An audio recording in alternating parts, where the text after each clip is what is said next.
Bueno, señores estudiantes, son las 10:15, están 24 estudiantes, ¿no? Vamos a comenzar con la clase del día de hoy. A ver, señorita Singaña Jennifer, dígame, ¿qué sabe de la química orgánica? Que la química orgánica puede formar, bueno, está conformada por el carbono, que es el principal, y hay muchos, se pueden crear bastantes cosas con eso. Bueno, Y, a ver, señorita Benalcázar Gabriela, ¿qué me puede decir usted?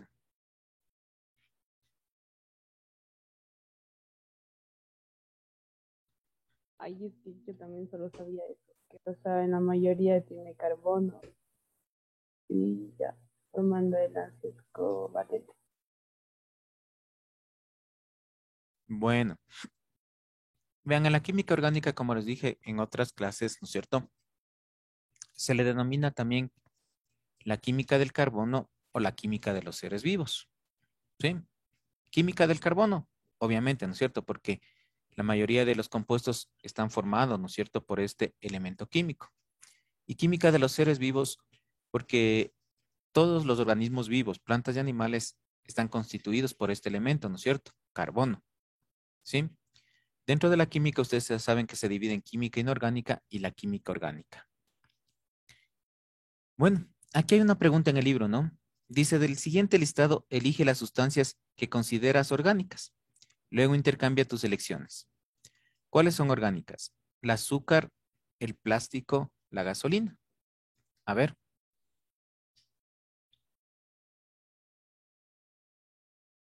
¿cuál de estas es orgánica?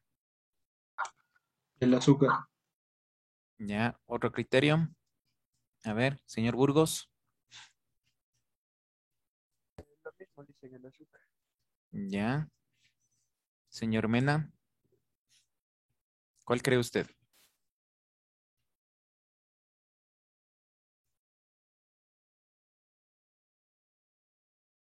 Nada. A ver, señor Cano. ¿Cuál cree usted de estas tres sustancias?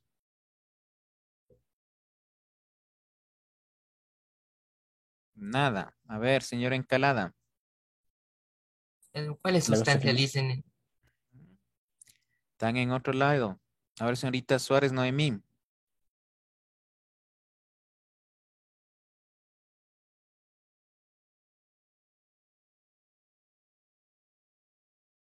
Tampoco. Bueno, como dijeron sus compañeros, es el azúcar, ¿no es cierto? Básicamente, el azúcar, ¿por qué es orgánica? Básicamente es la glucosa, ¿sí? Es C6H12O6, ¿sí? Por eso es una sustancia orgánica. Cuando hablamos de plástico y de la gasolina, ¿por qué no se le considera orgánica? A ver, señorita Borja.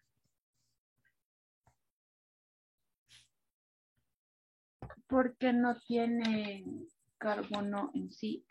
No, sí tiene carbono. A ver, señor Villena. ¿Por qué cree usted? Porque ya no es orgánica, puede ser porque ya fue alterada, ¿no? Bueno, por ahí puede ser. Señorita Gaibor. Porque no son amigables con el medio ambiente o con las personas, No, no creo. tiene nada que ver con eso. Le digo, ¿por qué no es orgánica? Porque no se le puede considerar como orgánica. Bueno, vean, tanto el plástico como la gasolina son derivados del petróleo. Básicamente es eso. Es un derivado, ¿no? Es como lo que ustedes utilizan. Los pintalabios, los pinta uñas, bueno, en fin, son derivados del petróleo, ¿no? Para considerarla una sustancia orgánica debemos eh, extraerla directamente. Este es el caso del azúcar, ¿no es cierto? Como les decía, que viene a ser la glucosa. Bueno, el tema del día de hoy y comenzamos ya prácticamente la unidad propiamente dicha, son los compuestos orgánicos y la ciencia. ¿Sí? A ver, señor Villena, déme leyendo, por favor. Introducción a la química orgánica. Todo organismo vivo está compuesto de sustancias orgánicas. Está presente en, está presente en proteínas del cabello, piel, músculos, ADN, alimentos y medicamentos. Thorben Bergan, en el año 1777, fue el primero en diferenciar las sustancias orgánicas e inorgánicas. El término orgánica hace referencia a los compuestos presentes en organismos vivos. J. Berzelius, a comienzos del siglo XIX, realizó una diferencia entre sustancias que provenían del mundo mineral inorgánico y las presentes en un ser vivo orgánico. Fuerza vital. Michael Eugene Chevreul, en 1816, logra sintetizar jabón a partir de grasa animal y álcali, echando por tierra la teoría vitalista. Bueno, vean, ¿no es cierto? Ustedes saben que dentro de la química, ya les dije, ¿no es cierto? Tenemos los dos, la división química orgánica, química inorgánica. Orgánica de los seres vivos, inorgánicas de los seres inertes, ¿no? Y aquí viene una teoría, ¿no es cierto? Esta es una pequeña introducción. Vean, en 1777 ya este autor, ¿no es cierto?, ya comenzó a diferenciar la una de la otra, ¿no? De ahí se generó una teoría, la teoría del vitalismo, ¿sí? ¿Alguien puede hacer algún análisis solamente de esta palabrita? ¿A qué puede referirse esta teoría? Vitalismo. Que depende para la vida. Eso es vital para la vida, ¿verdad? Sí. Ya, muy bien. No es vital para la vida, pero sí se asocia con la vida, ¿sí? Con la vida. Y hablando de este término vida, a ver, señor Pazmiño, usted que es bien filósofo, ¿qué es para usted la vida? Bueno, en diferentes casos se podría decir que la vida es como una simple cuna a la que nos mandan a dos cosas. No, a una cosa. Los hombres, mujeres, niños, todos, no importa qué religión, no importa qué raza, no importa el color de tu piel, si eres chino, si eres negro, si eres alto, pequeño, todos venimos solo con el objetivo de sobrevivir. Eso nada más, solo sobrevivir. Bueno, está bien, ¿no? Como dijo, sí, hay diferentes concepciones de vida, conceptualizaciones, ¿no? Dependiendo de, como les digo, de las corrientes filosóficas. Pero básicamente, si hablamos de biología, la vida es un ciclo, ¿no? Nacer, crecer, reproducir y morir. Aquí en el vitalismo, ¿sí? Ya no pasó la diapositiva.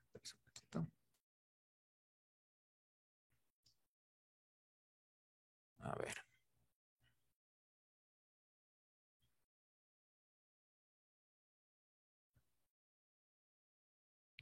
Bueno, aquí en el vitalismo, como les decía, eh, fue caracterizada o fue enunciada antes del siglo XX, ¿no?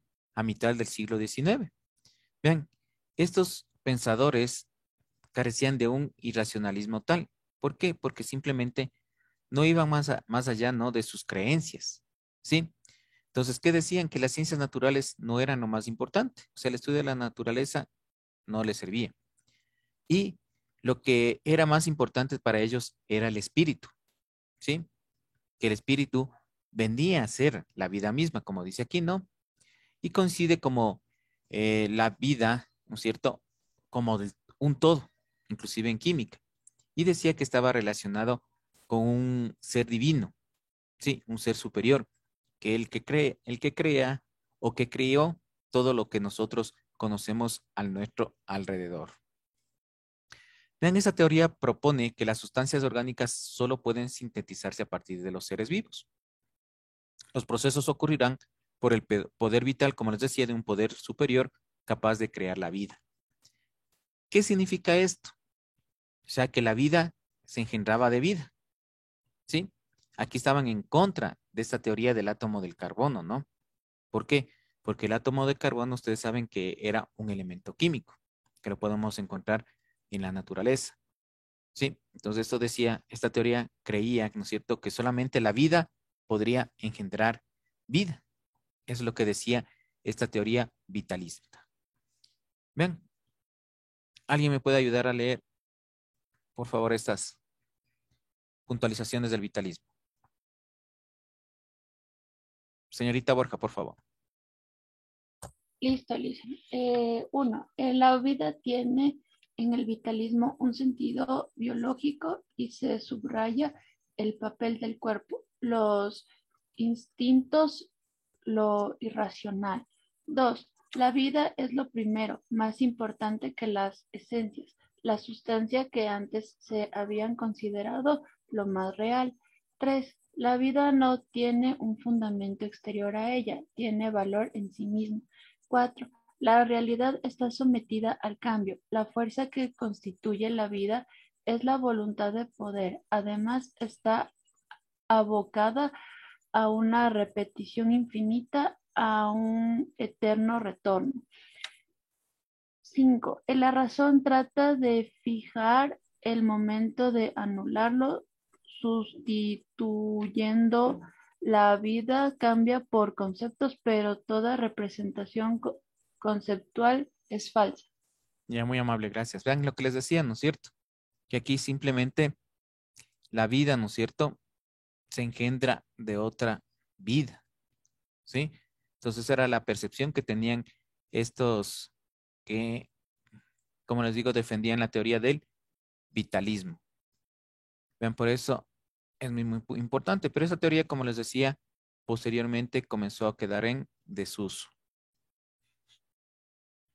Me vengo otra vez, no quiere pasar las diapositivas.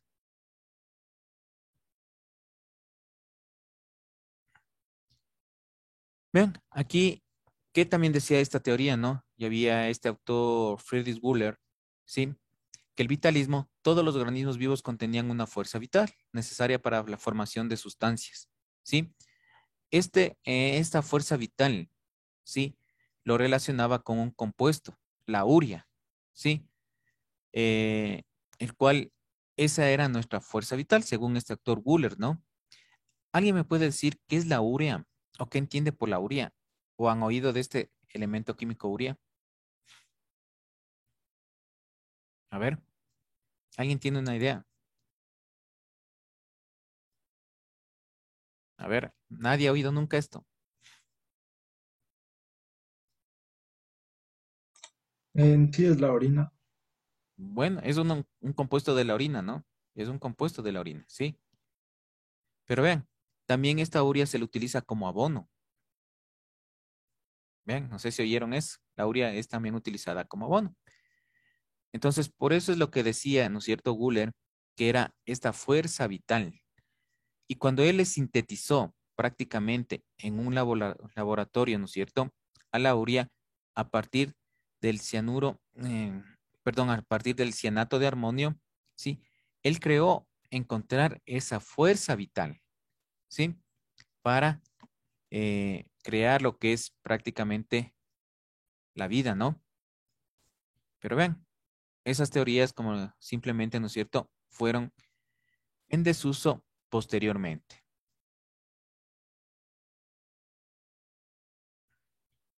Vean, Friedrich Wöhler convirtió el cianato de amonio en una sal inorgánica, ¿no es cierto? ¿Qué quiere decir?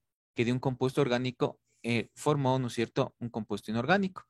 Actualmente se sabe que la química orgánica es aquella que estudia los compuestos del carbono, en cuanto a su composición, estructura, propiedades, obtención, transformaciones y usos, también llamada química del carbono.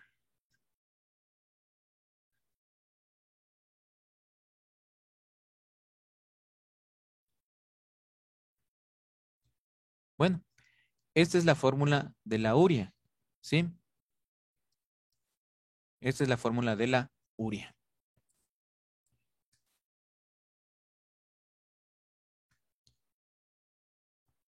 ¿Tienen alguna pregunta hasta aquí?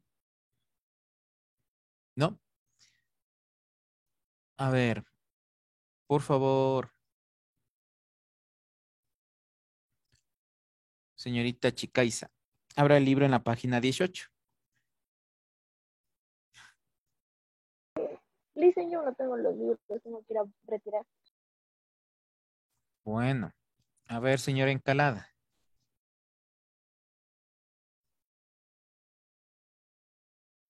Los compuestos orgánicos y la ciencia.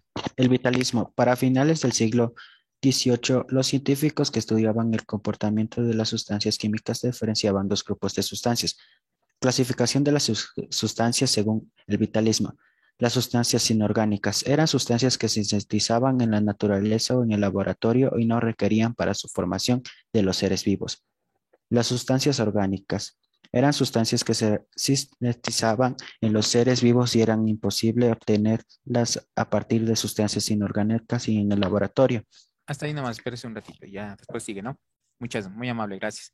Vean, entonces aquí era la diferencia, ¿no? Que decían que las sustancias inorgánicas se podrían producir en el laboratorio, ¿sí? En cambio, las sustancias orgánicas decían que no se podrían producir en el laboratorio, simplemente se sintetizaban en los seres vivos, en los organismos vivos, y de que de ahí formaban, ¿no es cierto?, otros organismos. Vean, entonces ahí es como les digo, la experiencia de este científico Wöhler, ¿no? Que sintetizó de la partir de la sustancia inorgánica una sustancia orgánica que es la urea. ¿Sí? Ese fue el aporte, ¿no es cierto?, de este científico. Siga, por favor, señora Encalada. Gracias. El vitalismo se sostenía en la teoría de la fuerza vital. Hasta inicios del siglo XIX, los vitales aseguraban que los compuestos orgánicos como el azúcar, aceite, alcohol, urea y otros solamente podían ser sintetizados en el interior de los seres vivos, debido a que estos poseían una fuerza vital que no estaba presente en los seres inertes. Hasta esa época, todos los compuestos orgánicos que se obtenían procedían de los seres vivos. El químico sueco John Berzelius, 1779-1848, nombró a estos compuestos como orgánicos y la ciencia que los estudiaba como química orgánica. La clasificación de las sustancias en función de la fuerza vital fue derrumbada por el químico alemán Friedrich Wöhler, 1800-1829, uno de los aprendices de Berzelius, quien a partir de los resultados de sus experimentos abría la puerta para la síntesis artificial sin intervención de los seres vivos de todas las sustancias orgánicas. Siga nomás. Wöhler y la urea. En 1828, Wöhler, y mientras calentaba cianato de amonio en medio de acuoso, obtuvo un compuesto que luego de varios análisis resultó ser la urea. Wöhler logró lo que nadie había logrado hasta ese momento: sintetizar un compuesto orgánico a partir de sustancias inorgánicas en el laboratorio. El cianato amónico a sustancias inorgánicas se había transformado en urea, que era un conocido compuesto orgánico. Wöhler había hecho algo a Berzelius tenía por imposible: obtener una sustancia orgánica a partir de otra inorgánica con solo calentarla. La química del... Bien, ahí está ahí nomás, muy amable, gracias. Vean, ¿cuál fue lo importante, no es cierto? Vean, sintetizar esto. Aunque esta síntesis, ¿no es cierto?, de la urea, del cianato de amonio, viene mucho más atrás, ¿no? Aquí interviene la calzodada, bueno, en fin, un sinnúmero de elementos para recién llegar hasta ese cianato de amonio. Y me acuerdo, vean, a mí de examen de grado me tomaron esto, justamente esta síntesis en laboratorio. Ustedes saben que antes había lo que es de químico biólogo, las especialidades, ¿no? Y ahorita que me acuerdo, esto me tomaron a mí de examen para grado, de examen de laboratorio de química.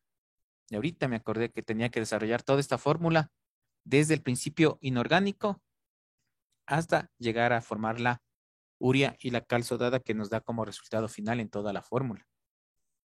Bien, eso era sintetizado en el laboratorio. Pero bueno, entonces, vean, es el aporte, ¿no es cierto?, de este científico Wöhler, ¿no es cierto?, al sintetizar este compuesto a partir de una sustancia inorgánica. De ahí, este vitalismo, ¿no es cierto?, estaba relacionado, como les decía, con las creencias religiosas también, ¿no? Que simplemente de un ser vivo se formaba o podía dar origen, ¿no es cierto?, a diferentes compuestos orgánicos, pero estaba relacionado también con un ser superior, ¿sí? Esta también estaba relacionada con las creencias basadas en la fe, ¿sí?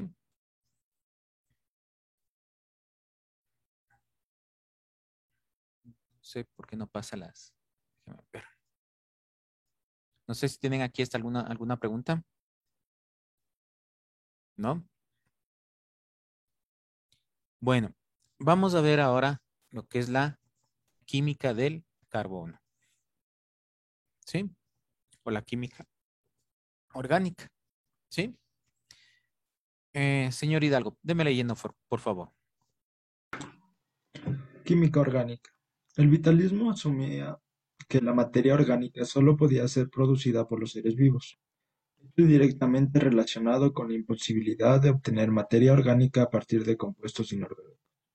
En 1928, el químico alemán Friedrich Wöhler descubrió la síntesis del aurio, un compuesto con propiedades orgánicas, a partir del cianato y el amonio, ambos inorgánicos, y deriva de los principios del vitalismo, por ende, la subdivisión de lo orgánico y lo inorgánico. El carbono, dependiendo de las condiciones ambientales de formación, puede encontrarse en la naturaleza en diferentes formas alotrópicas, como carbono amorfo y cristalino, en formas de grafito, diamante, fullerenos, nanotubos y nanoespumas. Ya, muy amable, gracias. Vean, entonces, ¿no es cierto? El carbono, ¿no es cierto? Tenemos que diferenciar. Una cosa es el carbono en la naturaleza y otra lo que es el átomo del carbono, ¿no? Son cosas totalmente diferentes. Por favor, me van a consultar lo siguiente para la próxima clase.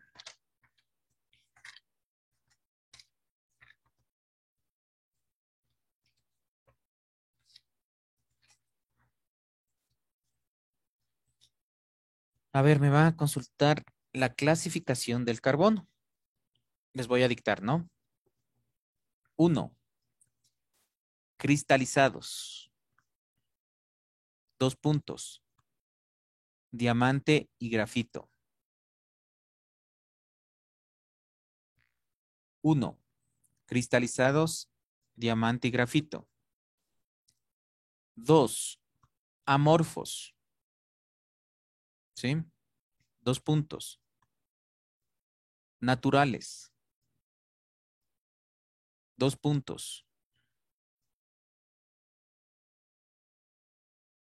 Hulla o carbón de piedra. Hulla o carbón de piedra. 2. O coma, ¿no? Es que quieren ponerle 2 o seguido, ¿no? 2. Lignito. 3. Turba. 4. Antracita.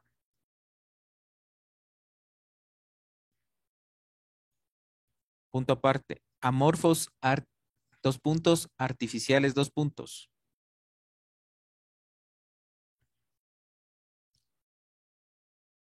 ¿Ya se podría repetir el último? Amorfos, 2 puntos. Artificiales, 2 puntos. Carbón de coque. Carbón de coque, coma. Negro de humo, coma. Negro animal, coma.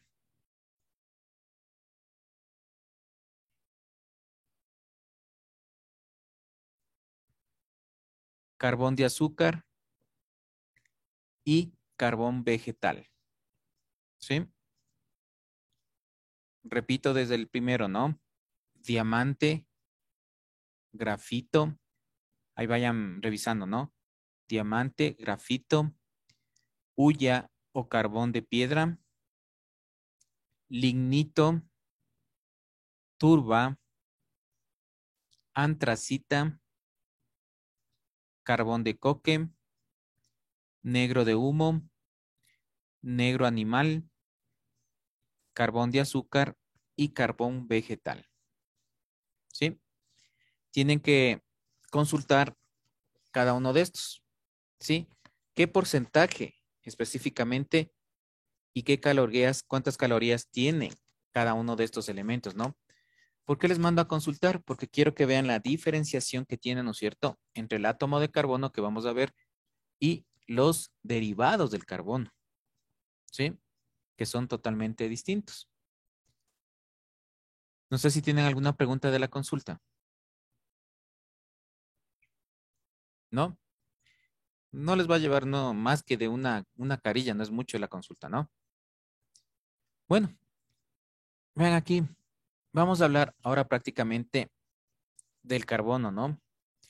Luego de la síntesis que hizo Wöhler en el laboratorio, los científicos comenzaron, ¿sí? O se interesaron más en el estudio de este elemento químico carbono. Bien. Y se dieron cuenta que el carbono se lo encontraba en la naturaleza en diversas formas, ¿sí? Algunas veces puede haber estado combinado, o en otras veces simplemente enlazado o libre con otros elementos químicos.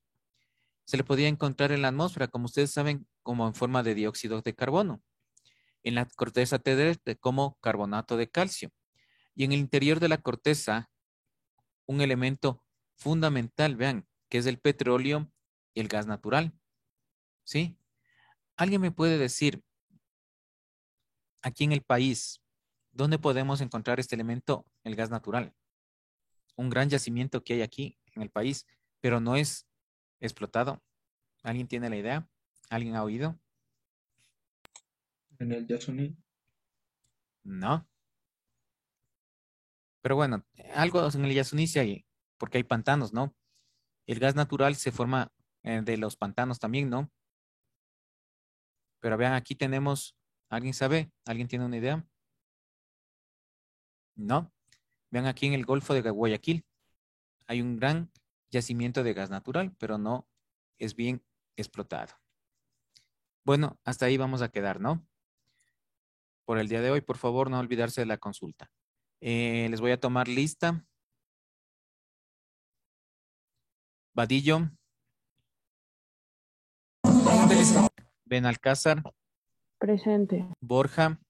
Presente. Burgos. Presente. Cano. Presente. Chicaiza.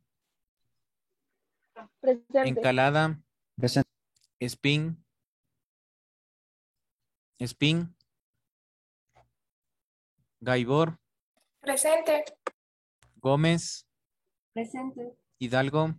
Presente. Jacome. Presente.